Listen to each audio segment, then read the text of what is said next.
Épisode 6 du Saint Show. Aujourd'hui, on va parler de l'UFC Long Island et on va décrypter ensemble l'UFC de la semaine dernière, donc l'UFC Vegas 58. C'est parti, épisode 6 du Saint Show. Du coup, on va parler un peu de la semaine dernière. Ouais, la semaine dernière, donc les trois combats dont on avait parlé, je crois que c'était. On avait commencé avec le combat de Saïd Nurmagomedov. Ouais.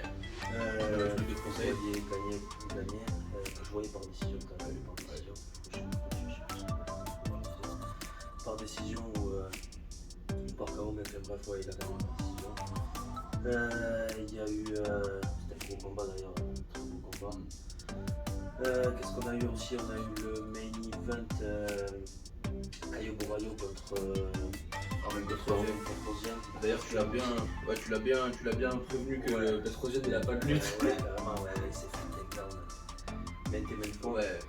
Euh, Et sur des pas de sell-up en plus, il se faisait takedown sur des trucs droits direct. Enfin, c'est clair. tu le voyais arriver, on dirait il acceptait les takedowns, tu vois. Une grosse victoire pour Caio Borralho à la décision aussi. Et là où on s'est trompé, donc Rafael Dos Anjos contre Ouais. Rafael Fiziev. Ouais, Rafael Dos Anjos qui tenait pourtant la route, qui avait des takedowns, mais qui était en dessous à un niveau striking, et qui finalement s'est fait attraper. Rafael Fiziev qui a montré, qui a lancé un petit message là, il est chaud bouillant. Ouais, je suis bouillant. Euh, Après, niveau takedown, c'est pas comme s'il avait takedown plein de fois, je crois, il a takedown que 2 fois. Ouais, deux fois. Il a eu beaucoup de tentatives après, Ouais, beaucoup de clinch. ouais, il s'est bien défendu. Contre la cage, ouais, Fiziev, franchement, il m'a impressionné. Hein. Il y avait des doutes sur sa lutte et sur son grappling. Sur sa lutte. Il a bien prouvé qu'il était en place. Et voilà, ouais, donc Rafael Dos Anjos qui est pas fini pour autant. Hein, mais, Non, pas fini. mais Mais je pense que le titre, c'est mort là, tu vois. ouais,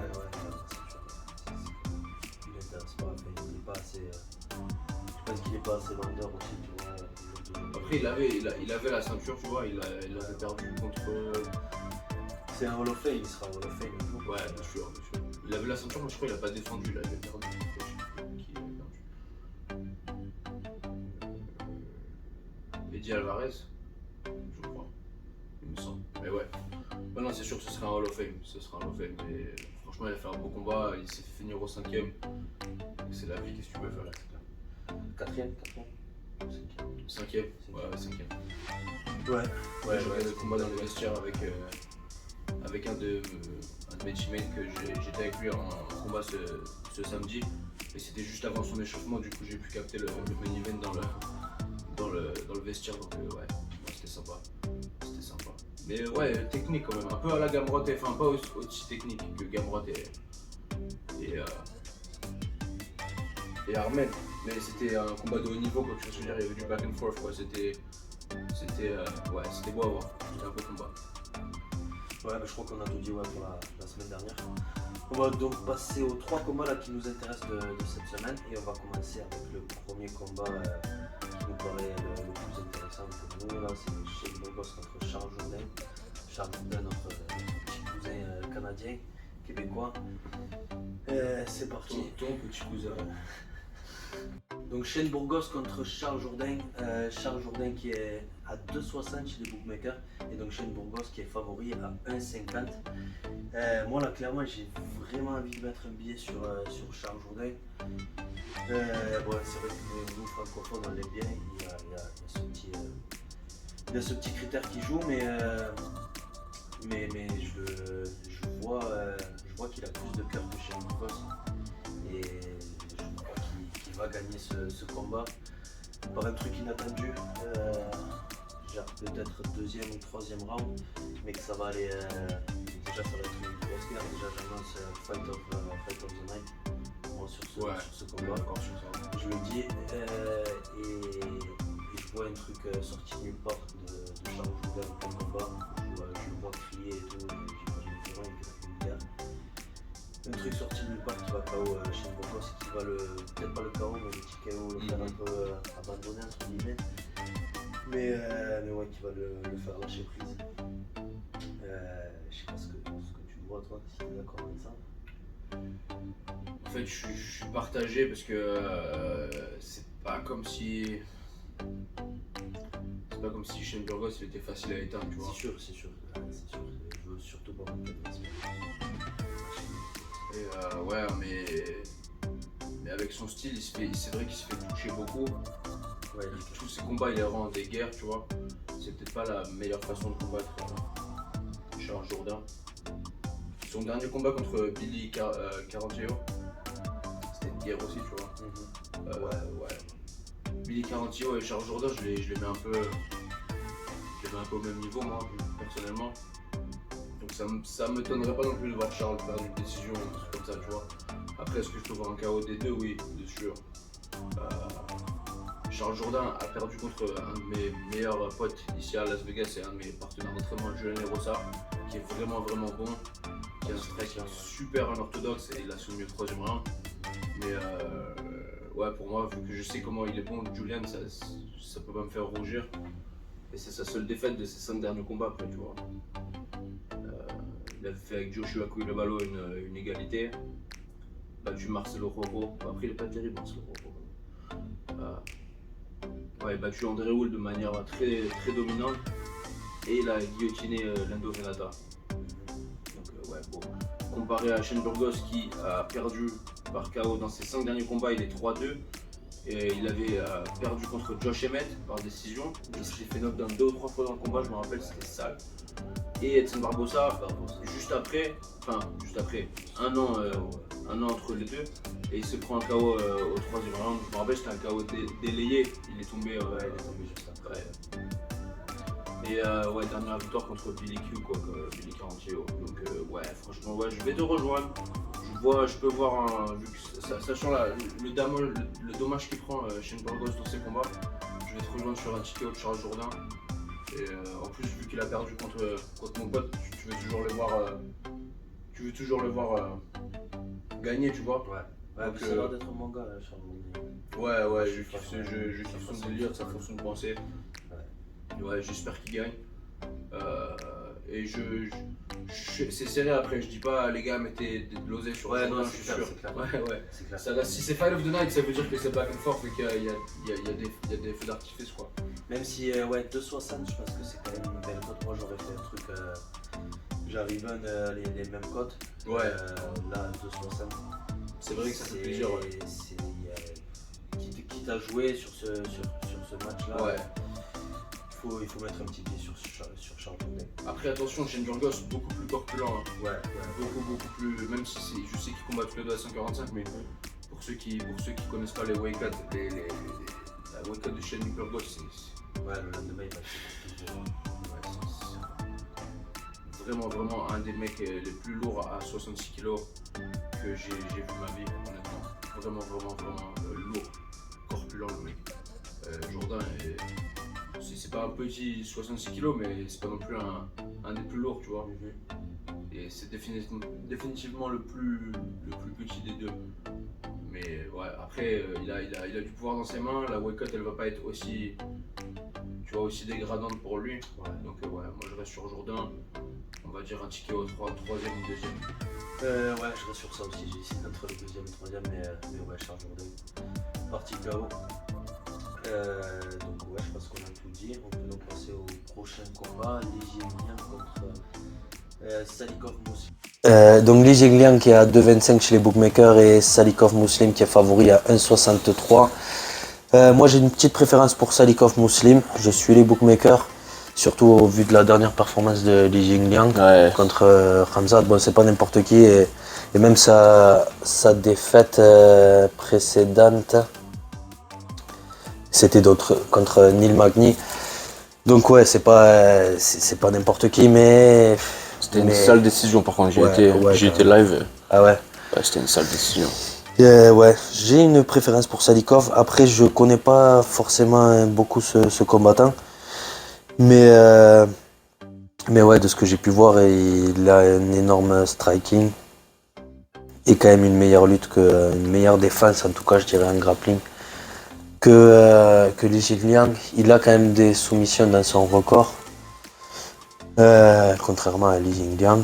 Je suis les bookmakers là-dessus. Qu'est-ce que tu vois toi, Arthur? En fait, j'ai déjà vu Li Jingliang qui KO Santiago Ponzinibbio, tu vois.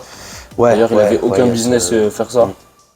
Et je vois une Lee Gillian parfois aussi se faire contrôler par Neil Magny en lutte. Neil Magny, c'est un bon lutteur, mais c'est plutôt un mec qui joue avec le footwork, plutôt qui s'adapte à ton jeu, c'est pas forcément un gros lutteur. Et Muslim, c'est pas le meilleur lutteur qui vient de Russie, mais il a quand même une lutte solide, tu vois. Ouais. Même s'il y a beaucoup de KO, beaucoup de TKO, les décisions qui se jouent au striking, je pense que s'il veut, il peut ramener le combat dans la lutte, tu vois. Il peut lutter Lee Gillian si ça part en couille. Après, est-ce qu'il peut se faire choper au premier round en KO par Lee Gillian? Oui, forcément. Mais je suis obligé de rester sur le Muslim Salikov. En décision sûrement. Je le vois en décision. Ouais. Ouais, je vais te suivre là-dessus aussi. Ouais, je vois une décision aussi, un combat long et qui va un petit peu de striking, un petit peu de lutte et c'est ça qui va faire la différence justement. Je pense de exactement. Ouais. Après, c'est pas non plus un co-main event. C'est le co-main event d'ailleurs. Ouais. Non, c'est les filles. Ouais, d'accord. Et karaté. Encore une carte avec un ordre un peu bizarre aussi. On en parlera un peu plus tard, mais. Ouais, c'est vrai. Ouais. Ils font des choix bizarres, après c'est pour attirer un petit peu tout le monde. Ouais. Pour que tout le monde puisse voir des combats et c'est sur ABC. C'est sur une chaîne gratuite américaine du coup. Et c'est le matin d'ailleurs aussi en Amérique, ça commence à 8h. Ouais, donc ouais. Ouais, donc on reste tous les deux sur Muslim Salikov. Ouais, Muslim Salikov, et je crois que moi j'ai rien à ajouter sur ce combat. Ça marche. Donc on passe maintenant au main event. Brian Ortega contre Yair Rodriguez. Brian Ortega qui a 1,60 et Yair Rodriguez qui a 2,34 chez les bookmakers. Donc Brian Ortega est favori. Là-dessus, il y a peut-être un billet à faire avec l'underdog. Je suis pas sûr, tu vois, j'ai pas trop envie de me prononcer sur ce combat, même si je vais quand même me prononcer, mais c'est chaud. On a vu un Yair Rodriguez qui a tenu tête contre Max Holloway, striking, et Brian Ortega qui a galéré contre Max Holloway. Donc je me dis, s'il suit un petit peu la même façon de se battre que Max Holloway, ça peut le faire pour Yair Rodriguez. Donc ouais, j'ai une petite préférence pour Yair Rodriguez. À d'autres 2,34, je me dis qu'il peut fermer les angles un peu pour Brian Ortega. Au niveau des takedowns et du grappling. Mais c'est quand même chaud aussi. Je me dis, si Brian Ortega il arrive à l'attraper, c'est fini. Et il va le maîtriser au sol et ce sera fini pour Yair Rodriguez. Sûrement à la décision. Mais ouais, je me dis que Max Holloway a réussi à stopper le sol le grappling putain. Max Holloway a réussi à stopper le grappling de Brian Ortega, donc je me dis que peut-être la façon de striker de Yair Rodriguez, ça peut le faire aussi. Je sais pas ce que tu penses de ça. Le truc c'est que Brian Ortega c'est pas vraiment un lutteur, tu vois, même s'il a un sol de ouf. Ouais. Il attaque les soumissions de n'importe où, mais c'est pas forcément un lutteur. Après, est-ce que là il a le faux au cul, il vient de perdre contre Volkanovski. C'est pareil, il a pas perdu contre n'importe qui. Ouais. Les deux barrières de sa catégorie. Avec le faux au cul, peut-être qu'il fasse un bon game plan et qu'il voit le manque de lutte de hier et qu'il s'adapte et qu'il lutte, ça me surprendrait pas, mais je peux pas banquer sur ça, tu vois. Mais je peux voir une soumission de Ortega moi sur Rodriguez. Je peux voir un truc. Je peux voir une soumission au troisième round, tu vois, un triangle, un truc comme ça, tu vois, un truc qui se passe dans un scramble. Yair il fait beaucoup d'erreurs, tu vois. Il a des coups, il fait des trucs de ouf, il fait des spinning attacks et tout. Ouais. Mais il fait des erreurs dans lesquelles, contre un spécialiste comme Brian Ortega, il peut se retrouver en danger très rapidement, tu vois. Brian Ortega a toujours montré un menton d'acier. Volkanovski, il a pas réussi à le faire. Franchement, il a pris cher contre Max et contre Volkanovski, il a pris cher. On se retrouve avec Yair Rodriguez 13-3 contre Brian Ortega 15-2. On se rappelle quand même qu'il avait perdu contre Frankie Edgar. Et il avait Frankie Edgar par TKO, il s'était fait ragdoll, il s'était fait vraiment contrôler à la lutte, c'était dégueulasse, tu vois. Ouais. C'était il y a quelques temps. Ouais, c'était il y a quelques temps, il y a 5 ans. Ouais. 5 ans. Ouais, je me rappelle. Ouais, après, c'est sûr, ouais. Ensuite, il avait gagné contre Korean Zombie, mais Korean Zombie, c'était à la dernière seconde, il se faisait dominer aussi, tout le long. Il a mis à spinning Je me souviens. le spin coude sur Korean Zombie. À la dernière seconde, quand même, hein. Tout le combat, il se faisait toucher. Il y avait le combat avec Jeremy Stevens, où il lui avait mis le doigt dans les yeux. Ça s'est arrêté directement, je crois, en 15 secondes. Ensuite, il a rebattu Jeremy Stevens par décision, mais moi je l'avais vraiment serré ce combat, j'aurais même pu le donner à Jeremy Stevens. Et il perd contre Max Holloway la dernière fois. Contre Brian qui a battu Cub Swanson par soumission, Frankie Edgar, tu vois, qui l'a battu à peu près le même temps, tu vois, 4 ans, 5 ans, le même délire. Et il l'avait battu à Las Vegas, je me rappelle, avec un elbow, avec un coup de premier round, tu vois, un truc vraiment sale. Et ouais, ensuite perd contre Max Holloway, mais bon, si t'es pas Volkanovski, à 145, tu perds contre Max Holloway. C'est sûr. Par contre, lui, contre Korean Zombie, il avait fait une Masterclass. il avait outstrike de fou, tu vois. Ouais. Et Il a fait du si sale. tu regardes comment Yair il a galéré contre Korean Zombie, Carrément. moi je suis obligé de prendre Ouais, Brian c'est sûr, Ortega. si tu fais ce genre de comparaison, ouais. Je suis d'accord avec toi. Mais après, le facteur qu'on connaît pas, c'est comment il s'est amélioré Yair, tu vois. Ouais, carrément. Parce que contre Max, il était impressionnant, Ouais, mais il est-ce que est c'est resté Max qui longtemps redescend sans revenir. et lui qui monte un peu? Non, je pense pas. Il est resté longtemps sans combattre. Ouais, c'est vrai. Et je pense qu'il avait préparé ça. Et ouais, non, c'est Yair beaucoup plus puissant. C'est pour ça que, ouais, c'est pareil. Là, je suis sur un combat où 2,34 et 1,60. Je les aurais presque mis à la même échelle sur les côtes.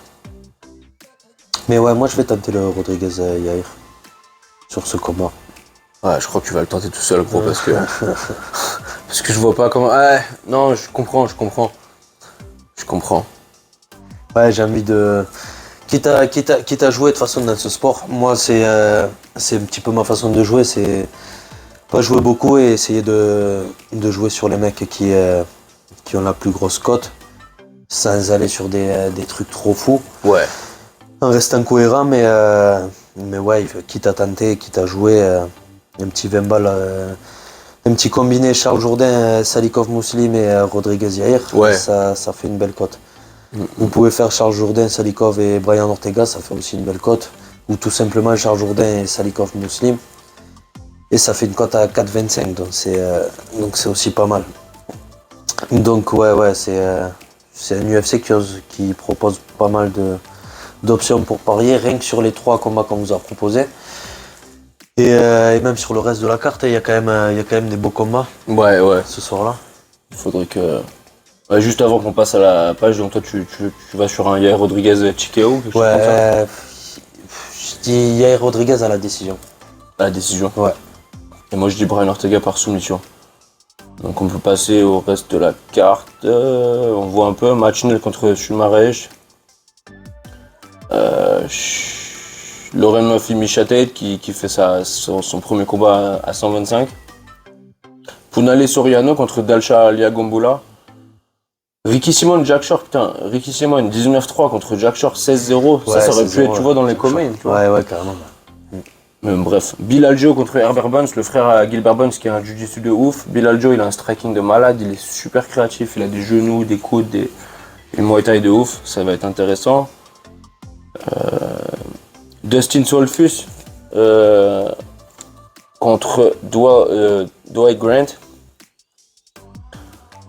Dustin Solfus, il m'avait soumis quelques fois en grappling quand je m'étais entraîné avec lui. Bon, après, il est à 185, tu vois, Ouais, beaucoup plus lourd. mais vraiment un bon grappleur. Il a eu de la mauvaise chance à l'UFC, il a eu 3 défaites d'affilée, là c'est sa dernière chance. Dwight Grant, s'il perd celui-là, c'est fini aussi. Donc là, c'est vraiment très important pour les deux combattants. J'espère que Dustin Solfus gagne, franchement, c'est un bon gars, je me suis déjà entraîné avec lui. Et il a un très bon grappling, créatif, des belles attaques de clé de jambes et compagnie, donc ouais, une carte intéressante quand même, c'est le matin en plus, donc en France ce sera à l'heure. Ouais, ce sera à une bonne heure, genre 20h ou. Ouais. Je crois que ça va commencer à Tu m'as dit ici À 8. À 9h d'ici, du coup. à 9h ici. Du coup, Ouais, on sait pas, mais en tout cas, ça va être tôt. Ça va être tôt. Et ouais, c'est tout. Hein. On a fait le tour de la carte. Quand on fait les... ouais, ça va commencer vers 18h, je crois, en France. Ah, Donc, ouais, c'est c'est bien, une, c'est bien. une bonne heure, ouais. Les Français vont pouvoir profiter. Début de soirée et fin de soirée à l'UFC. Ça va être plutôt cool. Ah, c'est pour ça qu'ils ont mis pas mal de mecs internationaux sur cette carte, sûrement aussi. Beaucoup d'Européennes, ouais, sûrement. Ouais, des Brésiliens, il y a qui un Anglais. Ah non, pas toi ça. Chinois, Russes, Canadiens et Russes. Brésiliens. Ouais, pas tant que ça au final. Ouais, pas tant que ça, ouais. Je sais pas, c'est bizarre. La semaine d'après, je crois en plus, c'est en Angleterre. Donc ça va être aussi pareil dans ces eaux-là. Ah ouais, c'est beau. Donc ouais, peut-être c'est pour adapter le public. À voir. Je sais pas si tu avais quelque chose à ajouter sur ça. Non, bah, l'événement, ouais, après, quand c'est les Fight Night, on va pas faire autant de combats qu'on fait quand c'est les pay-per-view. On fait juste les combats qui nous intéressent sur les Fight Night. Et je pense que c'est comme ça qu'on va le faire. Pour l'instant, avec les événements qui sont un peu plus petits, tu vois. Mais bon, là, même si c'est un gros main event, la carte, encore une fois, c'est pas non plus un truc de fou. Il y a quelques beaux noms quand même. Mais pour une carte gratuite comme ça sur ABC, ils auraient pu mettre un peu plus de noms à mon avis. Ouais, c'est vrai. Mais ouais. ouais, c'est beau quand même, c'est beau. Parce que le Ouais, main event faut est solide, mettre tu vois. quelqu'un, Donc ouais, non, ça fait plaisir. Ça fait plaisir. Je pense qu'on a fait le tour sur cet événement. Bah, je pense que ce sera tout pour ce show-là. On se rejoint la semaine prochaine dans de nouvelles aventures. Portez-vous bien.